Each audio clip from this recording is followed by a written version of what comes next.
এই নামদার বান্দা বান্দিরা তোমরা শুনে রাখো, আল্লাহ তাআলা বলতেছেন আমার ঈমানদার বান্দা বান্দিরা তোমরা শুনে রাখো, ওই জাহান্নামের আগুন থেকে আমাদেরকে বাঁচতে হবে রে বাজান।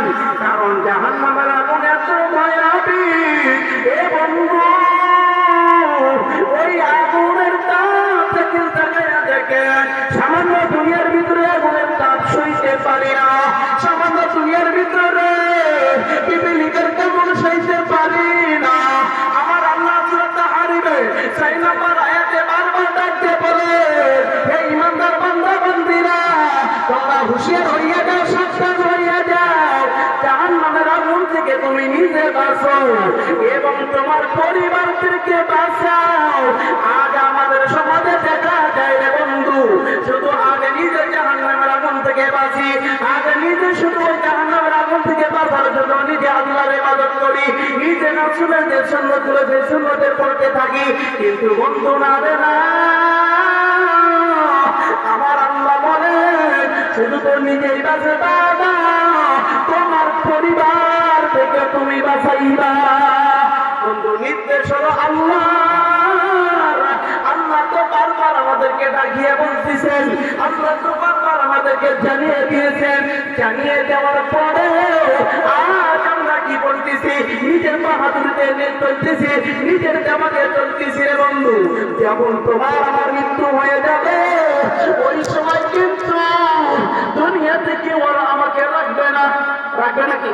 দুনিয়াতে কেউ রাখবে না। বাজার যদি একটু ঝড় বৃষ্টি হয় তাহলে হয়তো ওই সময় আমাকে আপনাকে একটু বারিন্দায় রাখবে। ওই তো কত সুন্দর করে আপনি ঘর করলেন, বাড়ি করলেন, সবই করলেন, কিন্তু ওই ঘরের ভিতরে তো আপনাকে রাখবে না, ওই ঘরের ভিতরে আপনাকে রাখবে না। এজন্য বসুন্ধরের ভিতরে যদি না রাখে তাহলে তো আমাদেরকে বুঝতে হবে যে জাহান্নামের আগুন থেকে বাঁচতে হবে। কারণ এই দুনিয়ায় আজ আমি 40 বছর হায়াত পেয়েছি, 60 বছর হায়াত পেয়েছি, এই হায়াত কোন কাজে লাগাইলাম বন্ধুগণ? আমার আল্লাহ তাআলা আবার কোরআনের ভিতরে ডাক দিয়ে বলেন, ওয়া মা খালাকাতুল জিন্না ওয়াল ইনসা ইল্লা লিয়াবুদুন। আল্লাহু আকবার। আল্লাহ তাআলা বলতেছেন, আমি জিন এবং ইনসানকে সৃষ্টি করলাম একমাত্র আমার ইবাদত করার জন্য। আল্লাহ তাআলার ইবাদত করার জন্য আমাদেরকে বানাইছে রে বন্ধু। ওই রূহুল জগৎ থেকে আমরা আল্লাহ তাআলার কাছে ওয়াদা দিয়ে এসেছিলাম, আর সেই ওয়াদা দিয়ে এসে দুনিয়াতে এই পৃথিবীতে আজ আমরা কি করতেছি? আজ আমরা আল্লাহর ইবাদত করি না, আজ আমরা রাসূলের সুন্নতকে মানতে চাই না। কারণ আমার সিনাতে আল্লাহর ভয় নাই, আমার অন্তরে আল্লাহর ভয় নাই। ও বাজান, ওই জাহান্নামের আগুন এত ভয়ঙ্কর। হায়রে বন্ধুরে, যখন দেখবেন একটু ওই জাহান্নামের ভয়ানগুলো একটু তালাশ করে দেখবেন, আল্লাহ তাআলা এমন সুন্দরভাবে আমাদেরকে জানিয়ে দিয়েছেন, বান্দা শুধু দুনিয়াতে এমনই ভাবে সময়গুলো শেষ করিও না, শুধু দুনিয়াতে এমনই ভাবে হায়াতগুলো তোমরা শেষ করিও না, এই হায়াতগুলো আমি মালিকের জন্য কাজে লাগাও। এ বান্দা তুমি শুনে রাখো, যখন তুমি কবরে আসবা, কবরে আসার পর মুনকার নাকির নামে একজন ফেরেশতা আমার আপনার হিসাব নেবে রে ভাই। এই হিসাবে যদি ঠিক মতো জবাব না দিতে পারেন তাহলে তো ওই কবরে কত ভয়াবহ অবস্থা হবে।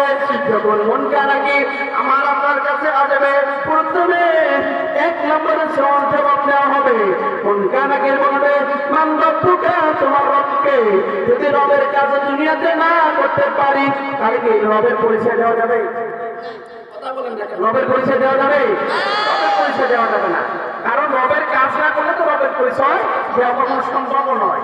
দেখেন দুনিয়াতে আমরা যদি কারো কাজ করতে যাই, কোনো মালিকের কাজ করি, সেই কাজটা যদি ভালোভাবে না করি তাহলে সেই ব্যক্তি তো আমার প্রশংসা করবে না, সেই লোক আমাকে ভালো মনে করবে না।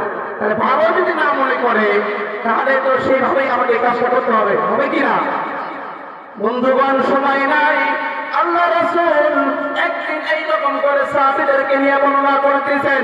সাহাবীদেরকে নিয়ে বর্ণনা করতে করতে কিছুক্ষণ পর এমন একটি সময় সাহাবীদেরকে যখন আল্লাহ রাসূল এরকম করে কোরআনের কথা জানিয়ে দিচ্ছেন, কোরআনের কথা জানিয়ে দেওয়ার ভিতরে কেমন জানি একটা শব্দের আওয়াজ আসলেন।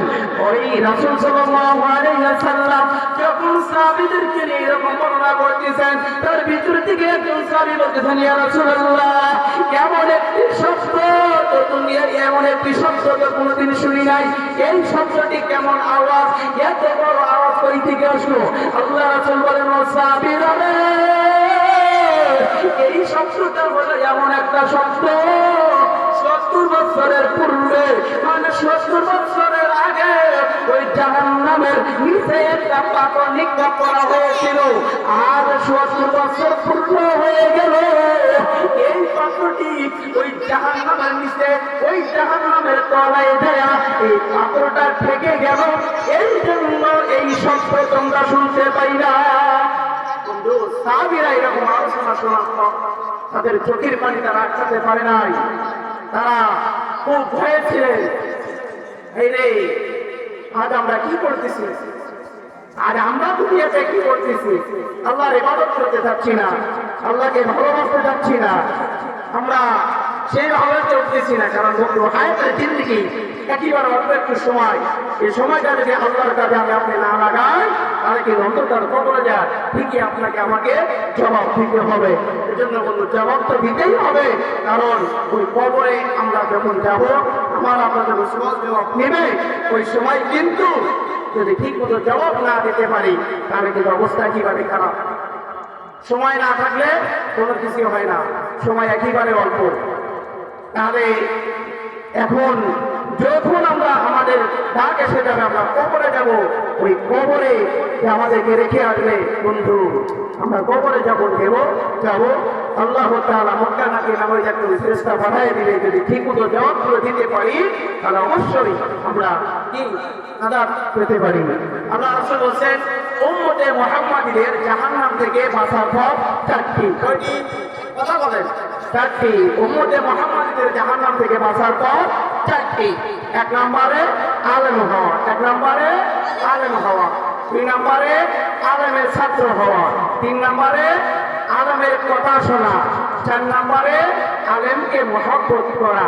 বন্ধু, এই 4 পথে প্রতীক হবে যারা জান্নাতে যাইবেন তারা। তাহলে অবশ্যই আমরা এই আমলগুলো করার জন্য চেষ্টা করব।